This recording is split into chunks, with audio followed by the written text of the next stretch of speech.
Hey guys, it's day 30 of my 30-day challenge, and I've got some friends of mine that have come through here. You guys left a little over a year ago, probably, right in that ballpark. It's Albert and Brandy, one of our amazing stories. Albert and Brandy stayed in this box behind us for 7 months.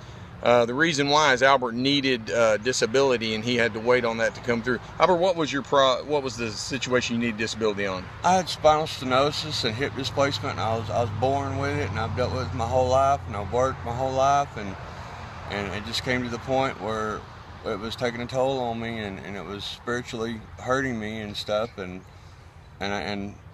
you guys just were there in my time of need and helped me stay with the Lord and keep my spirits up and hold my head high, and luckily enough that we had the community that you've created for us, and if it wasn't for you guys, I wouldn't be as bright as I am today. I tell you, there's nothing like having someone to turn to in a time of need, and Fred, you have stood tall in my eyes, and there's nothing I can say or do to ever say thank you enough. Well, we appreciate that. What a lot of people don't know is Albert actually had 2 surgeries while living in this box, which was kind of crazy. And then ankle stabilizing, and I had skin cancer removed. Yeah, and so we would put him in a motel for about 3 days, let him time to recover, and then he would have to come right back to the box. I mean, but one thing in the 3 years, probably Albert said the most amazing thing if anybody's ever said in 3 years' time.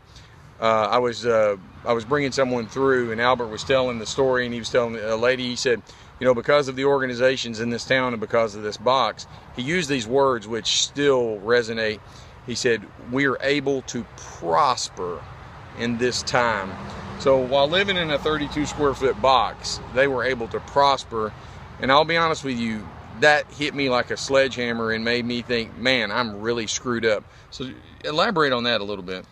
Well, you know, in a situation such as ours, people feel that there's no one to turn to, and you know, the Lord's always there watching out for you, and if you keep your eyes open and your heart open, He's there watching over you. You just have to be open to the divine appointment and recognize it and give Him praise, and be honest with yourself, and you know, if you have to hold your hand out, it's okay, guys, because I know you'll pay it forward just like I have, and it will reach inside you, and it'll never turn loose, and the Lord's with me now, and He's always watching over us, and it's just you've given me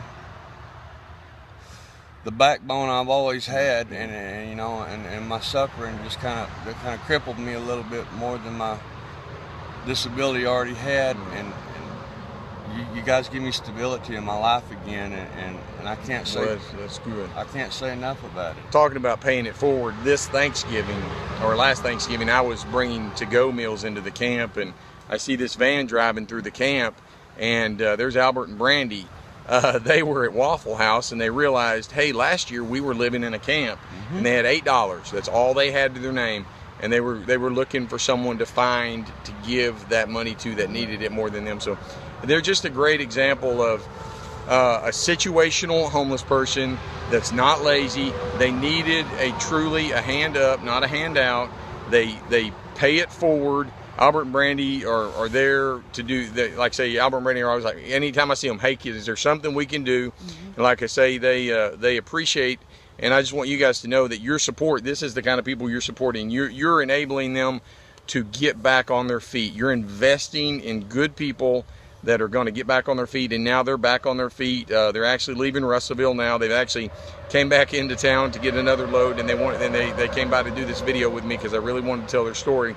But they're going back to Mansfield, Arkansas, and they're going to be successful there. So, and it's all because you guys invested in their lives. Thank you. Thank you everyone for looking out for us and taking care of Fred, because Fred's got his heart in the right place, and all he needs is a little bit of help himself, and he's going to pay it forward, guys, and he's a good man, and there's nothing wrong with helping out a good man.